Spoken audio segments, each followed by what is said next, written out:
Yes, good morning, good afternoon, wherever you're watching from. Mariam in the Ladies Guide, your emotional wellness guide. Every Monday morning, giving you a new week's inspiration in only 7 minutes. In our 7 minutes of inspiration, just to remind you, we give you these small nuggets, the things you can use throughout the week to remind you, to empower you, to motivate you through a busy schedule you're going through in your new week.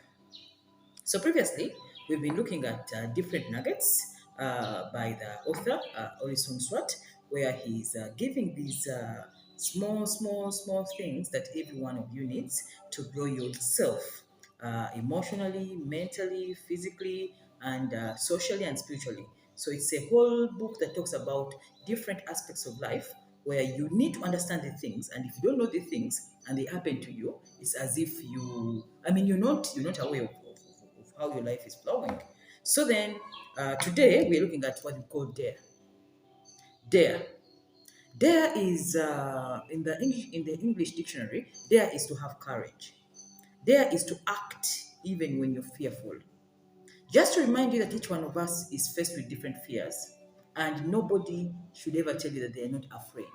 We feel the fear, we acknowledge the fear, but we act in spite of fear. So that action in spite of fear is called dare. Dare is DARE. So dare is to be brave enough to do something which is difficult or very dangerous. So it takes courage to be the following things. One, it takes courage to be a public speaker. Yeah, to speak before the microphone, to speak before the camera, to speak before multitudes of people. You have to first conquer that fear and then you dare. It takes courage to stay in honest poverty. Yes, where people are laundering money. There are fraudulent and corruption, and all those funny habits, which makes people get rich quickly, not minding the conscience that comes with quick money. When you stay in honest poverty, as in you say, I will not be shoddy in my deals, but I'll go straight. That one also takes courage, especially when the environment and when the society is full of corruption. Saying no to what feels good right now, that's being having prudent of the future. Many people in life trade off, in fact, loudly trade off a lot of valuable things because of the satisfaction right now. The gratification, the instant gratification overshadows the future great things. So many of us can't say no to good things which feel right now, but may be very dangerous to our growth in the future. Even saying no to something which is good, which is beautiful, which is lovely, but is not supportive of the future, takes braveness.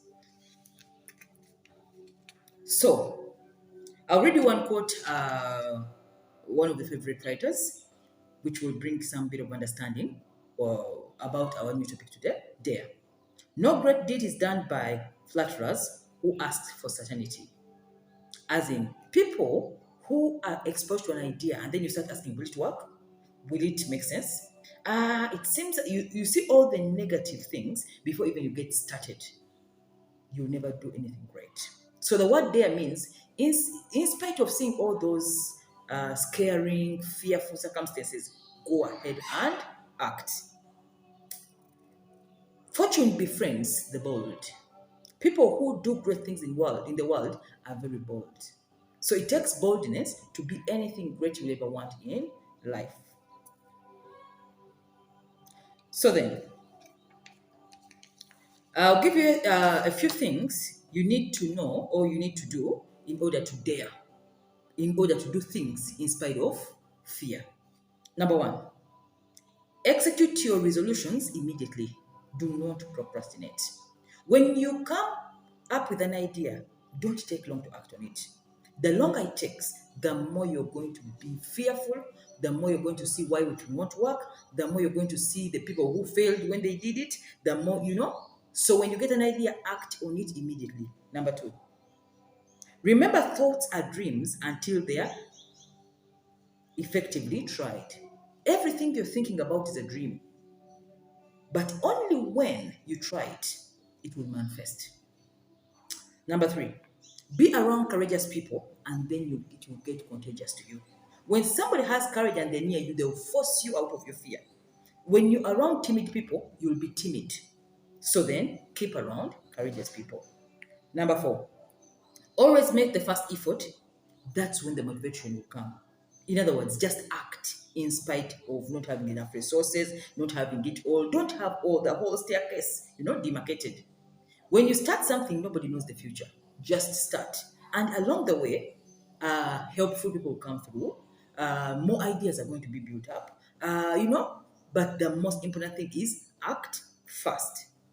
Then, lastly, do not waste time dreaming of obstacles you may never encounter.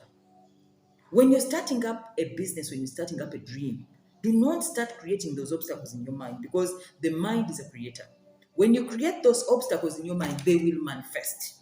So then, if someone brings you an idea, if someone brings you a business idea, if someone brings you anything to think through, because everything great in life was in the first inception was an idea. Please welcome it, act on it. Whether you fail or you succeed, either way, you've acted. But the point is, act dare in spite of fearing whatever will come to you in the future. So, it takes courage to work on yourself in silence when no one knows. You don't need to advertise on social media what you're doing. You don't need to tell the world.